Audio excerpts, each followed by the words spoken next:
যুক্তরাষ্ট্রের federal appeal আদালতে ট্রাম্পের শুল্ক নীতি অবৈধ ঘোষণা, রায় চ্যালেঞ্জ করবেন ট্রাম্প। শিক্ষার্থীদের ডাকে সরকার বিরোধী বিক্ষোভে উত্তাল ইন্দোনেশিয়ার রাজধানী জাকার্তা, পরিস্থিতি নিয়ন্ত্রণে পুলিশের সঙ্গে সেনা মোতায়েন।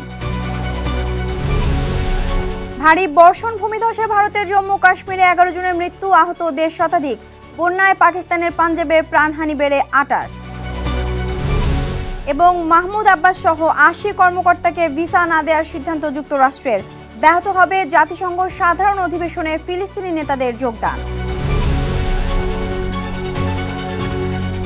বিশ্বজুড়ে ঘটে যাওয়া দিনে গুরুত্বপূর্ণ ঘটনাবলী নিয়ে আরটিভির নিয়মিত আয়োজন সারাদিনের বিশ্বে। আপনাদের সঙ্গে আছি আমি সিনথিয়া রহমান। মার্কিন প্রেসিডেন্ট ডোনাল্ড ট্রাম্পের অধিকাংশ শুল্ক আরোপকে অবৈধ ঘোষণা করেছে দেশটির ফেডারেল আদালত। শুল্ক আরোপের ক্ষেত্রে ডোনাল্ড ট্রাম্প যুক্তরাষ্ট্রের ইন্টারন্যাশনাল ইকোনমিক পাওয়ার্স অ্যাক্ট আইনের অপব্যবহার করেছেন বলে রায় বলা হয়। আগামী 14 অক্টোবরের পর এই রায় কার্যকর হবে বলে জানায় আদালত। যদিও এই রায়কে চ্যালেঞ্জ করে সুপ্রিম কোর্টে পিটিশন দায়ের করতে পারবেন মার্কিন প্রেসিডেন্ট। রায় ঘোষণার শুনানিতে অংশ নেন ফেডারেল আদালতের 11 জন বিচারক। তাদের মধ্যে 7 জনই ট্রাম্পের শুল্ক নীতিকে অবৈধ ঘোষণা করেছেন। এদিকে ফেডারেল আপিল আদালত রায় ঘোষণার পর এক প্রতিক্রিয়ায় ট্রাম্প বলেছেন, এটি বাস্তবায়ন করা হলে তা যুক্তরাষ্ট্র ও মার্কিন অর্থনীতিকে ধ্বংস করবে। রায়কে চ্যালেঞ্জ করার ঘোষণাও দিয়েছেন তিনি। সাবেক মার্কিন ভাইস প্রেসিডেন্ট কামালা হ্যারিসের সিক্রেট সার্ভিস নিরাপত্তার সুবিধা বাতিল করেছে ট্রাম্প প্রশাসন। শুক্রবার হোয়াইট হাউসের এক ঊর্ধ্বতন কর্মকর্তা এ তথ্য নিশ্চিত করেছেন। আগামী 1 সেপ্টেম্বর থেকে এই সিদ্ধান্ত কার্যকর হবে বলে জানিয়েছে হোয়াইট হাউস। যদিও বাইডেন দায়িত্ব ছাড়ার আগে হ্যারিসের নিরাপত্তার সুবিধা বাড়িয়েছিলেন 2026 সাল পর্যন্ত। তবে তার আগেই অতিরিক্ত নিরাপত্তা সুবিধা বাতিলের ঘোষণা দিল ট্রাম্প প্রশাসন। এদিকে সেপ্টেম্বরে নিজের স্মৃতিকথা 1 ও 7 ডেজ নিয়ে আমেরিকা জুড়ে প্রচার অভিযানে নামবেন কমালা হ্যারিস। নির্বাচনে ট্রাম্পের কাছে হেরে গেলেও ভবিষ্যতে আবারও প্রেসিডেন্ট প্রার্থী হওয়ার ইঙ্গিত দিয়েছেন তিনি। ইন্দোনেশিয়ার রাজধানী জাকার্তায় বিক্ষোভে এক মোটরসাইকেল চালকের মৃত্যু হয়েছে। বৃহস্পতিবার পার্লামেন্ট ভবনের কাছে বিক্ষোভকারীদের ছত্রভঙ্গ করতে গিয়ে পুলিশের একটি গাড়ির ধাক্কায় ওই ব্যক্তি নিহত হয়। স্থানীয় গণমাধ্যম ও আন্তর্জাতিক সংবাদ সংস্থার বরাতে জানা যায়, প্রথম দিকে কর্মসংস্থানের অভাব, জীবনযাত্রার ব্যয় বৃদ্ধি ও সংসদ সদস্যদের জন্য নতুন আবাসন ভাতার প্রতিবাদে রাস্তায় নামে শিক্ষার্থীরা। পরে মোটরসাইকেল চালকের নিহতের ঘটনায় শুক্রবার শিক্ষার্থীদের ডাকা বিক্ষোভে পুরো শহরে বিশৃঙ্খলা সৃষ্টি হয়। পরিস্থিতি মোকাবেলায় পুলিশ জল কামানো, কাঁদানো গ্যাস নিক্ষেপ করে। সামরিক বাহিনীও মোতায়েন করা হয় অন্যান্য এলাকায়। এদিকে প্রেসিডেন্ট প্রাবো সুবিয়ান্তো নিহত চালকের পরিবারের প্রতি শোক জানিয়ে শান্ত থাকার আহ্বান জানিয়েছেন। পাশাপাশি ঘটনার তদন্তেরও নির্দেশ দিয়েছেন তিনি। পদচ্যুত হয়েছেন থাইল্যান্ডের প্রধানমন্ত্রী পেতংতান সিনাওয়াত্রা। সম্প্রতি কম্বোডিয়ার সাবেক প্রধানমন্ত্রী হুন সেনের সঙ্গে ফাঁস হওয়া এক ফোনালাপের জেরে পদচ্যুত হন থাই প্রধানমন্ত্রী। শুক্রবার দেশটির সাংবিধানিক আদালত পেতংতান সিনাওয়াত্রার পদচ্যুত হওয়ার রায় ঘোষণা করেন। যদিও নিজের বিরুদ্ধে ওঠা অভিযোগ অস্বীকার করেছেন পেতংতান সিনাওয়াত্রা। বলেন, দেশের স্বার্থে এই ফোনালাপ করেছেন তিনি। আরও জানাচ্ছেন ইমতিয়াজ আহমেদ।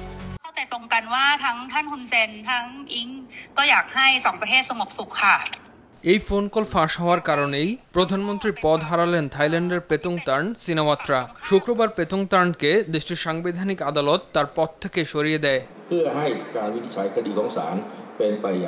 সম্প্রতি কম্বোডিয়ার সাবেক প্রধানমন্ত্রী হুন সেনের সঙ্গে একটি ফোন কল ফাঁস হয়।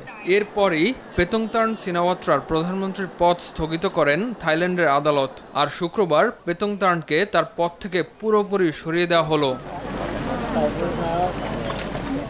ফাঁস হওয়া সে ফোন কলে পেতংতার্নকে কম্বোডিয়ার সাবেক প্রধানমন্ত্রী হুন সেনের সঙ্গে চলা কথোপকথনে হুন সেনকে আঙ্কেল বলে সম্বোধন করতে শোনা যায়। একই সঙ্গে সে সময় সীমান্তে দুই দেশের মধ্যে সংঘর্ষ চলাকালে কম্বোডীয় সেনা নিহত হওয়াকে কেন্দ্র করে নিজ দেশের সেনাদেরও সমালোচনা করেন পেতংতার্ন। মাত্র 1 বছর ক্ষমতায় থাকার পরই ক্ষমতা থেকে সরতে বাধ্য হলেন 39 বছর বয়সী এই থাই রাজনীতিবিদ। সদ্য সাবেক এই থাই রাজনীতিবিদ হলেন দেশটির অন্যতম প্রভাবশালী সিনাওয়াত্রা পরিবারের সদস্য। সাবেক কম্বোডিয়ান প্রধানমন্ত্রীর সঙ্গে তার এই ফোন কলের রেকর্ডটি সামাজিক মাধ্যমে ভাইরাল হলে ব্যাপক সমালোচনার সৃষ্টি হয়। এর কয়েক মাস পর থাইল্যান্ড ও কম্বোডিয়ার সেনাদের মধ্যে রক্তক্ষয়ী সংঘর্ষ শুরু হয়। পরে টানা কয়েকদিনের উত্তেজনা শেষে মার্কিন প্রেসিডেন্ট ডোনাল্ড ট্রাম্পের মধ্যস্থতায় তা শেষ হয়। ফোন কলটি ফাঁস হওয়ার সময় দুই দেশের সীমান্তে চরম উত্তেজনা বিরাজ করছিল। ওই সময় থাইল্যান্ডের সাধারণ মানুষের মধ্যে জাতীয়তাবাদও বেশ ভালোভাবে নাড়া দেয়। তখনই ফোন কলটি সামনে আসে।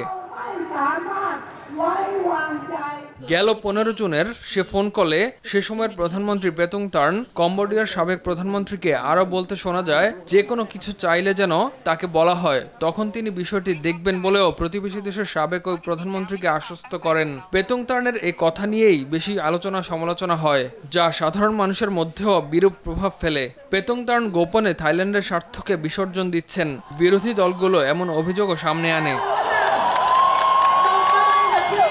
এরপর পেতুংতার্ন নিজ দেশের সাধারণ মানুষের কাছে ক্ষমা চান। তবে তিনি দাবি করেন কম্বোডিয়ার সঙ্গে উত্তেজনা প্রশমনের কৌশল হিসেবে তিনি এভাবে কথা বলছিলেন। গেল 1 জুলাই দেশটির সাংবিধানিক আদালত তার প্রধানমন্ত্রীর পদ স্থগিত করে, যদিও এতদিন দেশটির সংস্কৃতি মন্ত্রী হিসেবে তিনি মন্ত্রিসভায় থেকেছেন। 2024 সালের আগস্টে পেতুংতার্ন সিনোওয়াত্রা দেশটির ইতিহাসে সর্বকনিষ্ঠ প্রধানমন্ত্রী হিসেবে দায়িত্ব গ্রহণ করেন। ইমতিয়াজ আহমেদ, RTV।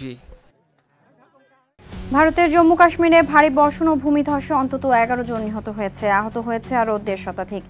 রিয়াসি ও রামবান জেলায় মেঘ বিস্ফোরণের ফলে এই প্রাকৃতিক বিপর্যয় ঘটে। ফলে রেল সেবা সহ শ্রীনগর জম্মু ন্যাশনাল হাইওয়েতে যান চলাচল বন্ধ রয়েছে। এদিকে 30 আগস্ট পর্যন্ত সরকারি ও বেসরকারি স্কুলের সব কার্যক্রম বন্ধ রাখার নির্দেশ দিয়েছে রাজ্যটির সরকার। এই বৃষ্টি আরও কিছুদিন স্থায়ী হলে আরও বিপর্যয় হতে পারত বলে জানিয়েছেন রাজ্যটির মুখ্যমন্ত্রী ওমর আবদুল্লাহ। এর সাথে উদ্ধারকারী দল ও প্রশাসনকে আরও তৎপর থাকার আহ্বান জানান তিনি। পাকিস্তানের বন্যার আরও অবনতি হয়েছে। বন্যায় পাঞ্জাব প্রদেশে প্রাণহানি বেড়ে দাঁড়িয়েছে 28 জনে। নিরাপদ আশ্রয়ে সরিয়ে নেওয়া হয়েছে প্রদেশের 2.5 লাখ বাসিন্দাকে। 3টি প্রধান নদীর পানি বৃদ্ধি পাওয়ায় প্লাবিত হয়েছে প্রদেশটির কয়েক হাজার গ্রাম। রেকর্ড পরিমাণ বৃষ্টিতে শিয়ালকোট শহরের অবস্থা সবচেয়ে বেশি নাজুক। পানি প্রবাহ ঠেকাতে স্থানীয় প্রশাসন একটি বাঁধ ভাঙতে বাধ্য হয়। এদিকে লাহোর ও ঝাং শহর প্লাবিত হওয়ার ঝুঁকিতে রয়েছে। ইসলামাবাদ বলছে নয়াদিল্লির ব্যারেজ ভেঙে যাওয়া এবং সিন্ধু নদীর পানি বন্টন স্থগিত করায় পরিস্থিতি নিয়ন্ত্রণের বাইরে চলে গেছে। রাশিয়া ও ইউক্রেনের সেনাবাহিনীর মধ্যে বাফার জোনের মাধ্যমে শান্তি চুক্তির প্রস্তাব প্রত্যাখ্যান করেছে ইউক্রেনীয় প্রেসিডেন্ট ভলোদিমির জেলেনস্কি। স্থানীয় সময় শুক্রবারে প্রস্তাব প্রত্যাখ্যান করেন প্রেসিডেন্ট জেলেনস্কি। বলেন, এই ধরনের ধারণা আধুনিক যুদ্ধের বাস্তবতাকে প্রতিফলিত করে না। বর্তমান বিশ্বের যুদ্ধের প্রযুক্তিগত অবস্থা যারা বোঝেন না তারাই কেবল একটি বাফার জোনের প্রস্তাব করেন বলেও উল্লেখ করেন। সম্প্রতি ইউরোপীয় নেতাদের তরফে 40 কিলোমিটার দীর্ঘ এক বাফার জোন তৈরির প্রস্তাব নিয়ে আলোচনার খবর প্রকাশ হয়। ধারণা করা হচ্ছিল প্রস্তাবটি যুদ্ধবিরতি বা দীর্ঘমেয়াদী শান্তি চুক্তির অংশ হতে পারে। 9/11 হামলায় নিহত ও ক্ষতিগ্রস্তদের পরিবারের দায়ের করা মামলা খারিজে সৌদির আবেদন প্রত্যাখ্যান করেছেন যুক্তরাষ্ট্রের নিউ ইয়র্কের একজন ফেডারেল বিচারক। মার্কিন ইতিহাসের সবচেয়ে ভয়াবহ এই সন্ত্রাসী হামলার আগে সন্ত্রাসীদের সহায়তার অভিযোগ রয়েছে সৌদি আরবের বিরুদ্ধে। বাদীদের দাবিগুলো এই মামলাটি বিচারের জন্য যথেষ্ট বলে রায় দিয়েছেন যুক্তরাষ্ট্রের ডিস্ট্রিক্ট জজ জর্জ ড্যানিয়েলস। এর ফলে এই ঐতিহাসিক মামলার বিচার চলতে থাকবে এবং দীর্ঘদিনের আইনি লড়াইও চলমান থাকবে বলে জানায় আদালত। বাদীদের অভিযোগ, সৌদি সরকার 2001 সালের 11 সেপ্টেম্বরে ওয়ার্ল্ড ট্রেড সেন্টার ও পেন্টাগনে হামলার আগে সন্ত্রাসীদের সহায়তাকারী একটি চরমপন্থী চক্রকে পৃষ্ঠপোষকতা করেছে। যদিও এসব অভিযোগ বরাবরই অস্বীকার করেছে সৌদি আরব। গেল বছরের এক শুনানিতে নিহতদের পরিবারের আইনজীবীরা এ সংক্রান্ত তথ্য প্রমাণ উপস্থাপন করেন আদালতে। তাদের দাবি, এতে এমন একটি চক্রের বিষয়ে তথ্য উঠে এসেছে যাদের সঙ্গে যুক্তরাষ্ট্রে কর্মরত কয়েকজন উচ্চ পদস্থ সৌদি কর্মকর্তারা জড়িত ছিলেন। যুক্তরাষ্ট্রের ভিসা ইস্যুতে অভিনব সিদ্ধান্ত নিয়েছে ট্রাম্প প্রশাসন। এবার ফিলিস্তিনের প্রেসিডেন্ট মাহমুদ আব্বাস সহ 80 কর্মকর্তাকে ভিসা দিচ্ছে না যুক্তরাষ্ট্র। এক বিবৃতিতে ঘোষণা দেয় মার্কিন পররাষ্ট্র দপ্তর। জাতিসংঘের সাধারণ পরিষদ অধিবেশনের আগে সিদ্ধান্ত নিল মার্কিন প্রেসিডেন্ট ডোনাল্ড ট্রাম্পের প্রশাসন। আরও জানাচ্ছেন ইমরুল হাসান। মূলত ফিলিস্তিনের প্রেসিডেন্ট মাহমুদ আব্বাস সহ প্যালেস্টাইন লিবারেশন অর্গানাইজেশন PLO এবং ফিলিস্তিন কর্তৃপক্ষ বা PA সদস্যদের ভিসা প্রত্যাখ্যান ও বাতিল করছে মার্কিন প্রেসিডেন্ট ডোনাল্ড ট্রাম্পের প্রশাসন। সমালোচকেরা বলছেন, ট্রাম্প প্রশাসনের এমন সিদ্ধান্তের ফলে আসছে সেপ্টেম্বরে নিউ ইয়র্কে জাতিসংঘ সাধারণ পরিষদের অধিবেশনে প্রেসিডেন্ট মাহমুদ আব্বাস ও 80 জন ফিলিস্তিনি কর্মকর্তা যোগ দিতে পারবেন না। তাদের ভিসা প্রত্যাখ্যান ও বাতিলের বিষয়টি মার্কিন পররাষ্ট্র দপ্তর নিশ্চিত করেছে বলে জানায় বিভিন্ন গণমাধ্যম। বিভিন্ন প্রতিবেদনে বলা হয়, ফিলিস্তিনের কর্মকর্তাদের বিরুদ্ধে শান্তি প্রচেষ্টা ব্যাহত করা ও একটি অনুমান নির্ভর ফিলিস্তিন রাষ্ট্রের একতরফা স্বীকৃতি চাওয়ার অভিযোগ তুলেছেন মার্কিন পররাষ্ট্রমন্ত্রী মার্কো রুবিও। ট্রাম্প প্রশাসন স্পষ্ট করছে যে PLO এবং PA-র দায়িত্বশীল ব্যক্তিদের প্রতিশ্রুতি পালন না করা এবং শান্তির সম্ভাবনা ক্ষুণ্ণ করায় জবাবদিহি করানোর অংশ হিসেবে এটা করা হয়েছে বলে মার্কিন পররাষ্ট্র দপ্তরের বিবৃতিতে বলা হয়েছে। 2023 সালের 7 অক্টোবর ইসরায়েলের দক্ষিণাঞ্চলে ফিলিস্তিনি স্বাধীনতাকামী সশস্ত্র সংগঠন হামাসের হামলার কথা উল্লেখ করে বিবৃতিতে PLO এবং PA-র প্রতিনিধিদের প্রসঙ্গে বলা হয়, সন্ত্রাসবাদকে ধারাবাহিকভাবে প্রত্যাখ্যান করতে হবে। এছাড়া ফিলিস্তিন কর্তৃপক্ষ আলোচনা এড়িয়ে যাওয়ার চেষ্টা করছে বলেও বিবৃতিতে অভিযোগ তোলা হয়। ট্রাম্প প্রশাসন এর আগে সহিংসতাকে গৌরবান্বিত করা ও শান্তি নষ্ট করার অভিযোগে PA এবং PLO সদস্যদের ওপর নিষেধাজ্ঞা দিয়েছিল। ফিলিস্তিনের মতো পর্যবেক্ষক ভূখণ্ড সাধারণত প্রতি বছর সাধারণ পরিষদের অধিবেশনে বড় প্রতিনিধি দল পাঠায়। ইসরায়েল অধিকৃত পশ্চিম তীরে সীমিত স্বায়ত্তশাসন থাকায় একটি ফিলিস্তিনি কর্তৃপক্ষ হল PA, আর PLO ফিলিস্তিনিদের জন্য আন্তর্জাতিকভাবে স্বীকৃত একটি সংগঠন। উভয়ই ফিলিস্তিনিদের প্রতিনিধি হিসেবে কাজ করে। সেই সঙ্গে আন্তর্জাতিক মঞ্চে তারা ফিলিস্তিন রাষ্ট্রের স্বীকৃতির জন্য চাপ প্রয়োগের কাজে যুক্ত। ইমরুল হাসান, RTV। গেল 5 বছরে 2.5 লাখেরও বেশি নিবন্ধিত লোক নিখোঁজ হয়েছে বলে জানিয়েছে রেড ক্রসের আন্তর্জাতিক কমিটি। সুইজারল্যান্ডের জেনেভা থেকে প্রকাশিত এক প্রতিবেদনে এই তথ্য জানায় সংস্থাটি। এতে বলা হয়, ক্রমবর্ধমান সংঘাত, গণ অভিবাসন এবং যুদ্ধের নিয়ম ভঙ্গের কারণে নিখোঁজের সংখ্যা দিন দিন বৃদ্ধি পাচ্ছে। সংঘাতপূর্ণ দল এবং তাদের সমর্থনকারীরা যুদ্ধের সময় মানুষকে রক্ষা করতে ব্যর্থ হচ্ছে বলে মন্তব্য করেছে আন্তর্জাতিক রেড ক্রসের মহাপরিচালক পিয়েরে ক্রাইনবুল। এছাড়া নিখোঁজ হওয়া বন্ধ, নিখোঁজ ব্যক্তিদের চিহ্নিত এবং পরিবারকে সহায়তা করা সশস্ত্র সংঘাতে জড়িত রাষ্ট্র এবং পক্ষগুলোর প্রাথমিক দায়িত্ব বলে মন্তব্য করেন তিনি। চলতি বছরের 20 ফেব্রুয়ারি মুক্তি পেয়েছে চীন ও রাশিয়ার যৌথ প্রযোজনার retro mystery film red silk. রাশিয়ার মুক্তির পর এবার চলচ্চিত্রটি চীনেও মুক্তি পাচ্ছে। আগামী 6 সেপ্টেম্বর চলচ্চিত্রটি চীনে মুক্তি পাওয়ার কথা রয়েছে। বিস্তারিত ইমতিয়াজ আহমেদের রিপোর্টে। সোভিয়েত ইউনিয়নের যুদ্ধ জয়ের 80তম বার্ষিকী উদযাপনের প্রাক্কালে মস্কোতে চীন রাশিয়ার যৌথ প্রযোজনার চলচ্চিত্র রেড সিল্কের জন্য একটি প্রচারণামূলক অনুষ্ঠান আয়োজন করেছে চায়না মিডিয়া গ্রুপ এবং জাতীয় চলচ্চিত্র ব্যুরো। আমি আমার চীনা সহকর্মীদের প্রতি কৃতজ্ঞতা জানাই। তাদের সাথে কাজ করতে পেরে ভালো লাগছে। যদিও আমাদের ভাষা ভিন্ন, আমরা একটি সাধারণ আবেগের ভাষা খুঁজে নেই। আমি এই ভেবে আনন্দিত হই যে আমরা অভিনয় শিল্পীরা দ্রুত একটি সাধারণ ভাষা খুঁজে নিতে পারি, আর এর মাধ্যমে একে অপরের ভাষা ও সিনেমার সৌন্দর্যের প্রশংসা করি। চাইনিজ শিল্পীদের পেশাদারিত্ব বেশ প্রশংসনীয়। এ সময় চীন ও রাশিয়ার প্রধান নির্মাতারা নিজেদের সৃজনশীল অনুভূতি ভাগাভাগি করেন এবং আগামী সেপ্টেম্বরের দিকে চীনে চলচ্চিত্রটি মুক্তির ঘোষণা দিবেন। চীন রাশিয়ার চলচ্চিত্র সহ প্রযোজনা দুই দেশের চলচ্চিত্র শিল্পের মধ্যে সহযোগিতার আশাব্যঞ্জক ভবিষ্যতের প্রতিফলন ঘটায়। রেড সিল্ক ছবিটি ইতোমধ্যেই রাশিয়ায় সাফল্য পেয়েছে।